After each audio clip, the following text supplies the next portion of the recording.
Hello everyone, good morning. তো আমি সকালে করে যেগুলো খাই সেটা তোমার সাথে শেয়ার করবো।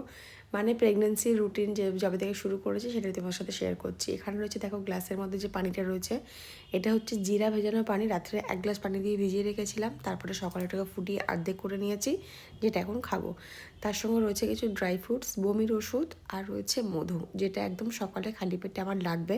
আর এখন একটু চলো বাইরে যাব। তো বেরিয়ে পড়েছি বাইরে। তোমাদেরকে তো বলেছিলাম যে মারা সবাই বিহারে গিয়েছে। বিহারে এক মাসি শাশুড়ির মেয়ের বিয়ে ছিল, তো সেই জন্য সবাই বিহারে গিয়েছিল। আর আজকে সবাই ফিরছে। আর গতকাল রাতে আমি একটু ঘুমাতে পারিনি, যার জন্য খুব অস্বস্তিভাবে রাত্রিটা আমার কেটেছে। তো ভাবলাম চলো সকাল সকাল মারা যখন আসছে তাহলে একটু বাইরের দিকে যাই, হয়তো বাইরে গেলে শরীরটা একটু ভালো লাগবে, আমার একটু মাইন্ডটা চেঞ্জ হবে বা সকালের হাওয়াটা গায়ে লাগবে। প্রায় 5 মাস পরে আমি সকাল সকাল মানে এত সকালে বাইরে বেরিয়েছি। প্রায় এখন সকাল 5:30 মতন বাজে। তো দেখো সবাই চলে এসেছে গাড়ি থেকে, বর আর আমি গিয়েছিলাম দুজনে নিতে। আমাদের বাড়ির রাস্তাটা ভীষণভাবে সরু, তো বেশি দূরে তো গাড়িটা নিয়ে যাওয়া যাবে না। তো রাস্তার মধ্যেই সব দেখো একটা সাইড করে লাগেজগুলোকে নামিয়ে রেখেছে। মাদেরকে ছেড়ে দিলাম, আর তারপর আমি ভীষণ অসুস্থ হয়ে পড়লাম। তারপরে চলে আসলাম বাড়িতে। মানে আমার ওখানে দাঁড়িয়ে দাঁড়িয়ে এত গায়ের মধ্যে ঝিমঝিম করছিল, এত বমি পাচ্ছিল যে তোমাদেরকে কি বলবো, সারাদিন আর কোনো ভিডিও শ্যুট করতে পারিনি। শরীরটা সব দিন সমান থাকে না, তাই জন্য নিয়মভাবে কিছু করে উঠতে পারি না। তো এখন সন্ধ্যের টাইম, সারাদিন তো কোনো ভিডিও শ্যুট করতে পারিনি। কেক আর চা নিয়ে একটু বসেছি। আর ওর একটা বন্ধু কেক পাঠিয়েছিল, যেটা খেতে খুবই ভালো ছিল, আর চায়ের সাথে খেতে খুব ভালো লাগছিল। তো আজকে হচ্ছে বছরের শেষ দিন। আসসালামু আলাইকুম এভরিওয়ান। তো আজ হচ্ছে 31st নাইট। গত 2 দিন ধরে কোনো ব্লগ আসছে না, কারণ এতটাই শরীরটা বেশি আমার খারাপ। আলহামদুলিল্লাহ আজকে অনেকটা ভালো আছি।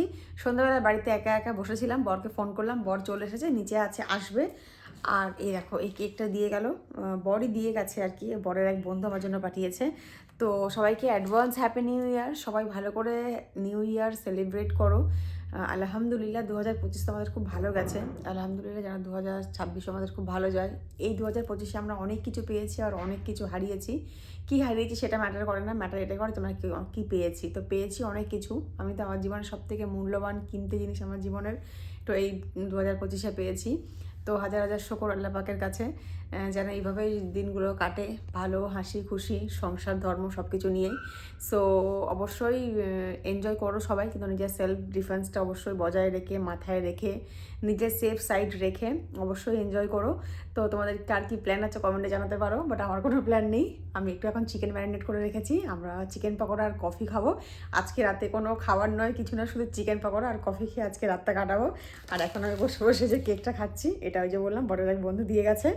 সো চলো এনজয় করো তোমরা।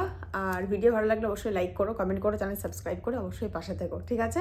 সবাই সুস্থ থেকো, ভালো থেকো। Advance happy happy happy happy new year. সবাই ভালো করে কেটাও, সবাই এনজয় করো। সো